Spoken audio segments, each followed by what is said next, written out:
Hi hello നമസ്കാരം. ശക്തി ഗാർഡനിലേക്ക് എല്ലാവർക്കും ഹൃദയം നിറഞ്ഞ സ്വാഗതം. ഇന്നലത്തെ വീഡിയോയിൽ നമ്മൾ നമ്മുടെ ഇലപ്പേനുള്ള മരുന്ന് അഡ്മയർ അടിക്കുന്നതിനെക്കുറിച്ച് നമ്മൾ പറഞ്ഞിരുന്നു അല്ലേ. അപ്പോൾ ആ ഒരു വീഡിയോ ചെയ്തതിന് ശേഷം ഒരുപാട് പേർക്ക് അതിൽ നിന്നും കുറച്ച് സംശയങ്ങൾ മെസ്സേജ് ചെയ്ത് ചോദിച്ചിരുന്നു കേട്ടോ. അതിൽ ഒരു സംശയം, നമ്മൾ അഡ്മയർ അടിച്ച് കഴിഞ്ഞാൽ ഈ ചെടിക്ക് പിന്നെ നമ്മൾ വെള്ളം ഉടനെ കൊടുക്കണോ എന്നുള്ളതായിരുന്നു സംശയം. അത് ഒരാൾക്കല്ല, ഒരുപാട് പേര് ആ ഒരു സംശയം ചോദിച്ചു കേട്ടോ. അതായത് നമ്മൾ അഡ്മയർ അടിക്കുന്നത് നമ്മൾ നന്നായിട്ട് വെള്ളത്തിൽ ഡൈല്യൂട്ട് ചെയ്തിട്ടാണല്ലോ കൊടുക്കുന്നത്. അങ്ങനെയുള്ള സമയത്ത് വെള്ളത്തിൽ ഡൈല്യൂട്ട് ചെയ്ത് കൊടുക്കുന്ന ആ ഒരു മരുന്നിൻ്റെ കൂടെ പിന്നെ നമ്മൾ എന്തിനാണ് വെള്ളം കൊടുക്കുന്നത്? അപ്പം നമ്മുടെ ചെടിക്ക് ആവശ്യത്തിനുള്ള മരുന്നും കിട്ടി, ആവശ്യത്തിനുള്ള വെള്ളവും കിട്ടിയിട്ടുണ്ട്. അപ്പം അതുകൊണ്ട് തന്നെ അഡ്മയർ അടിച്ചു കഴിഞ്ഞാൽ ഉടനെ നമ്മുടെ ചെടികൾക്ക് വെള്ളം കൊടുക്കരുത്. 1.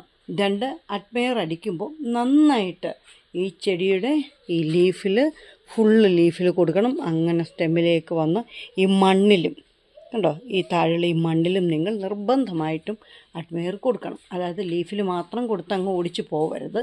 നമ്മളൊരു ചെടിക്ക് കൊടുക്കുമ്പോൾ അതിൻ്റെ ഈ ഇലയുടെ ഈ തുമ്പ് തൊട്ട് താഴെ ഈ മണ്ണിൽ നമ്മുടെ ഈ പോട്ടി മിക്സ് ഉണ്ടല്ലോ ചട്ടിക്കകത്ത്, ആ ചട്ടിക്കകത്തും ആ മരുന്നൊന്ന് സ്പ്രേ ചെയ്യണം കേട്ടോ. എന്താ വെച്ചാൽ നമ്മുടെ ഈ മണ്ണിനകത്തും കീടങ്ങളൊക്കെ ഉണ്ടാവുമല്ലോ. അതുപോലെ തന്നെ നമ്മുടെ ഈ ഇലപ്പേന് ഈ നമ്മുടെ ചെടിയിൽ നിന്നും താഴേക്ക് ഇറങ്ങി മണ്ണിനകത്തൊക്കെ ഒളിച്ചിരിക്കും കേട്ടോ. ഇതിൽ നിന്ന് നീര് കുടിച്ച് ചിലപ്പം പൊഴിഞ്ഞ് താഴെ മണ്ണിലേക്ക് വീണിട്ടുണ്ടാവും, അങ്ങനെയൊക്കെ ഉണ്ടാവും. അപ്പം അതുകൊണ്ട് തന്നെ നിർബന്ധമായിട്ടും നമ്മുടെ ഈ മണ്ണിലേക്കും കൂടി മരുന്നൊന്ന് സ്പ്രേ ചെയ്തേക്കണം. അപ്പം നിങ്ങളൊന്ന് ആലോചിച്ച്, ഈ ചെടിയിൽ വീഴുന്ന ഈ വെള്ളവും മണ്ണിലടിക്കുന്ന ഈ വെള്ളവും എല്ലാം കൊണ്ടും നമ്മുടെ പോട്ടി മിക്സ് നന്നായിട്ട് നനഞ്ഞിട്ടുണ്ടാവും. അങ്ങനെയുള്ളൊരു പോട്ടി മിക്സിലേക്ക് പിന്നെ നമ്മൾ എന്തിനാണ് ചെടിക്ക് സെപ്പറേറ്റ് വെള്ളം കൊടുക്കുന്നത്? അപ്പോൾ സംശയം ക്ലിയറായി എന്ന് വിചാരിക്കുന്നു.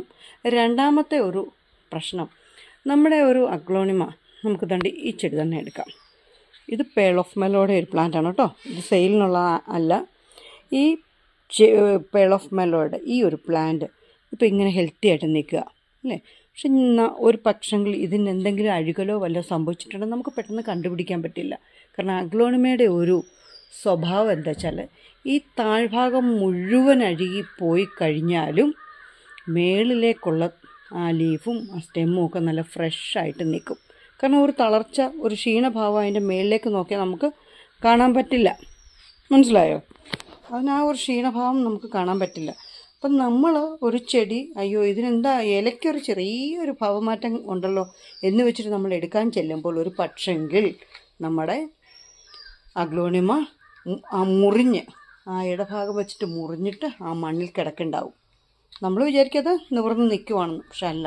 അത് അഴുകി ഇങ്ങനെ ഉണങ്ങി അത് ആ പോട്ടി മിക്സർ ഇങ്ങനെ ചരിഞ്ഞ് കിടക്കുമായിരിക്കും. നമ്മളവർക്ക് എന്നാൽ അത് റീപ്പോർട്ട് ചെയ്യാൻ പറഞ്ഞ് എടുക്കാൻ പോകുമ്പോഴായിരിക്കും മുറിഞ്ഞ് നമ്മുടെ കൈ കിട്ടുന്നത്. അതാണ് നമ്മൾ അഗ്ലോണിമയുടെ രീതി.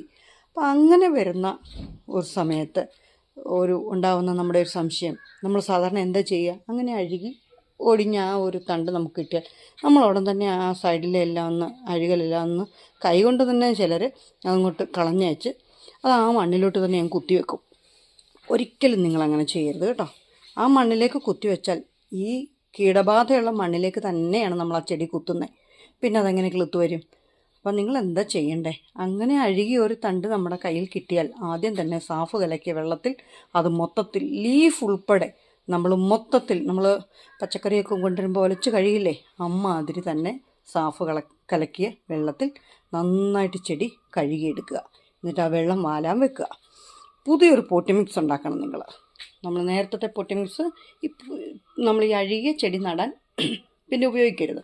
പുതിയ പോട്ടി മിക്സ് ഉണ്ടാക്കാം. മണൽ, പിന്നെ പെർലൈറ്റോ വെർമിക്കുലേറ്റോ, നമ്മുടെ സാഫ്, പിന്നെ ചകിരിച്ചോറ്, അങ്ങനെയുള്ള നമുക്കറിയാമല്ലോ പോട്ടി മിക്സ് എന്തൊക്കെയാണെന്ന്. വെർമി കമ്പോസ്റ്റ്, ഇതൊക്കെ കൂടെ മിക്സ് ചെയ്ത് നമ്മൾ പുതിയൊരു പോട്ടി മിക്സ് ഉണ്ടാക്കി അതിലേക്ക് വേണം. എന്നിട്ട് നമ്മൾ ഈ സാഫിൽ നിന്ന് എടുത്ത് വെച്ചതിന് ശേഷം വെള്ളം വലിഞ്ഞ ആ ചെടിയുടെ അറ്റത്ത് ഒരു ബ്ലേഡ് കൊണ്ടോ വല്ലതും ആ ഭാഗം ഒന്ന് കട്ട് ചെയ്ത് കളയുക. എന്നിട്ട് നിങ്ങൾ പെട്ടെന്ന് തന്നെ അവിടെ സാഫ് കട്ടിയിൽ തേച്ച് പിടിപ്പിക്കണം. മനസ്സിലായല്ലോ? സാഫ് തേച്ച് പിടിപ്പിച്ച ആ ഒരു തണ്ട് വേണം നമ്മൾ മണ്ണിലേക്ക് നട്ടുപിടിപ്പിക്കാം. ഇനി അടുത്തൊരു സംശയം, ആദ്യം ഇരുന്ന ആ പോട്ടി മിക്സ് കളയണോ? അതായത് നമ്മുടെ ചെടി അഴുകിയിരുന്ന പോട്ടി മിക്സ് ഉണ്ടല്ലോ, അതിനി എന്ത് ചെയ്യാം? അത് നമുക്ക് റീയൂസ് ചെയ്യാം. പക്ഷേ അത് എങ്ങനെയാണ് ചെയ്യേണ്ടതെന്ന് വെച്ചാൽ, ആ പോട്ടോട് കൂടിയുള്ള ആ മണ്ണ് നമ്മൾ ഒരു ചാക്കിൻ്റെ പുറത്തോ വല്ലോ നല്ല വെയിലത്ത് നിരത്തിയിടണം. അങ്ങനെ അതൊരു 3-4 ദിവസം അങ്ങനെ കിടന്ന് വെയിൽ കൊള്ളട്ടെ. ആ പോട്ടി മിക്സ് നമ്മൾ ചിക്കി കൊടുത്ത് നന്നായിട്ട് അതിനെ ഉണക്കിയെടുക്കണം കേട്ടോ. ആ പോട്ടി മിക്സ് നന്നായിട്ട് ഉണക്കിയെടുത്തിട്ട് അതിലേക്ക് അല്പം സാഫും കൂടെ നമ്മൾ ഇട്ടേക്കണം കേട്ടോ. സാഫും കൂടെ ഇട്ടിട്ട് ആ പോട്ടി മിക്സ് നന്നായിട്ട് ഉണക്കിയെടുക്കുക. ഉണക്കിയെടുത്തിട്ട് പിന്നെ നമ്മൾ വേറെ ഏതെങ്കിലും ചെടി നമ്മൾ നടാൻ പോകുമ്പോൾ നമ്മുടെ കയ്യിൽ അറ്റ്മെയറോ വല്ലതും ഉണ്ടെങ്കിൽ ഒരല്പം അറ്റ്മെയറൊന്ന് ആ മണ്ണിൽ ഒന്ന് സ്പ്രേ ചെയ്ത് വെച്ചാൽ അതിൽ അപ്പോൾ അടങ്ങിയിട്ടുള്ള എല്ലാ കീടങ്ങളും ഉറപ്പായിട്ടും നശിച്ചിരിക്കും.